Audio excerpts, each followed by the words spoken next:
അലങ്കാരങ്ങളുടെയും കനകശില്പി. ജാതീയമായ ഉച്ചനീചത്വങ്ങൾ സർപ്പച്ചുറ്റായി കെട്ടിവരിഞ്ഞ കാലത്ത് അവർണനായിട്ടും അറിവിൻ്റെ ബലം കൊണ്ട് തലയുയർത്തി നിന്ന മഹാമനുഷ്യൻ, നാടൻ കലകളുടെ ആചാര്യൻ മണക്കാടൻ രാമൻ ഗുരുക്കൾ.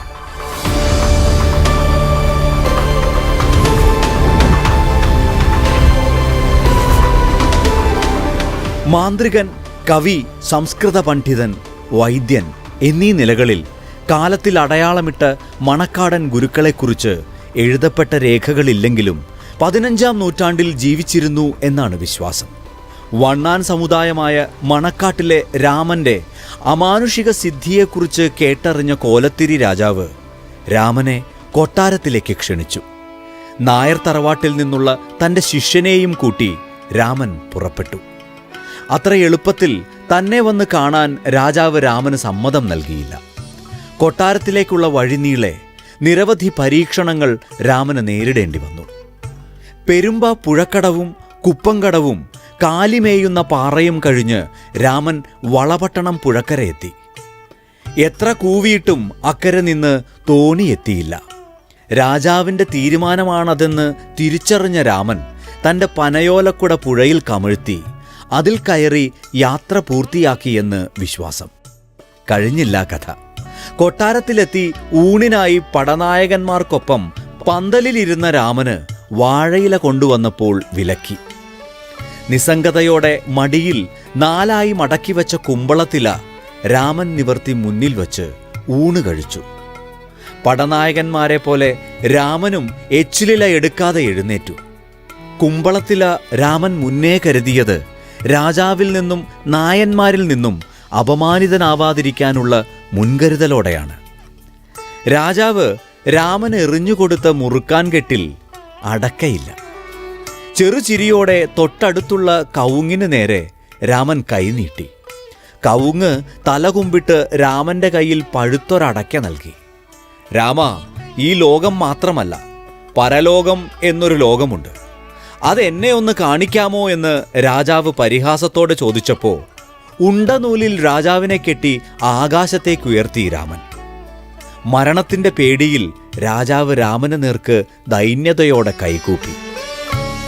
രാജാവിൻ്റെ എല്ലാ അടവുകളെയും നിസ്സാരമായി മറികടന്ന രാമന് രാജാവ് അവസാനം നൽകിയത് കഠിനമേറിയ പരീക്ഷണം. ഒറ്റ രാത്രി കൊണ്ട് ഒന്നുകുറെ 40 തെയ്യക്കോലങ്ങൾ കാണണം. രാജാവിനെ നോക്കിയൊന്ന് മന്ദഹസിച്ച് ചെണ്ടക്കാരെയും സഹായികളെയും വിളിച്ചു വരുത്തി രാമൻ രാജതിരുമുറ്റത്തേക്കിറങ്ങി. പിന്നെ സംഭവിച്ചത് അത്ഭുതം.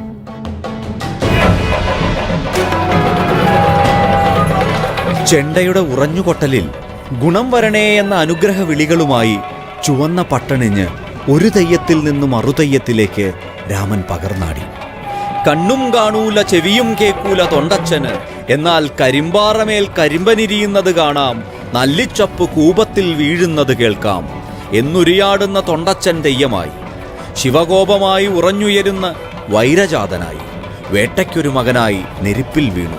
പുതിയ ഭഗവതിയും പുല്ലൂരാളിയും 24 മണിക്കൂറിനുള്ളിൽ തങ്ങൾക്കു മുന്നിൽ ഉറഞ്ഞാടുന്നത് കണ്ട് രാജാവും കണ്ടുനിന്നവരും ദൈവത്തെ വിളിച്ചു. രാമന്റെ മഹാസിദ്ധി ബോധ്യമായ രാജാവ് രാമനെ മണക്കാടൻ ഗുരുക്കൾ എന്ന പേര് ചൊല്ലി വിളിച്ചത് അങ്ങനെ.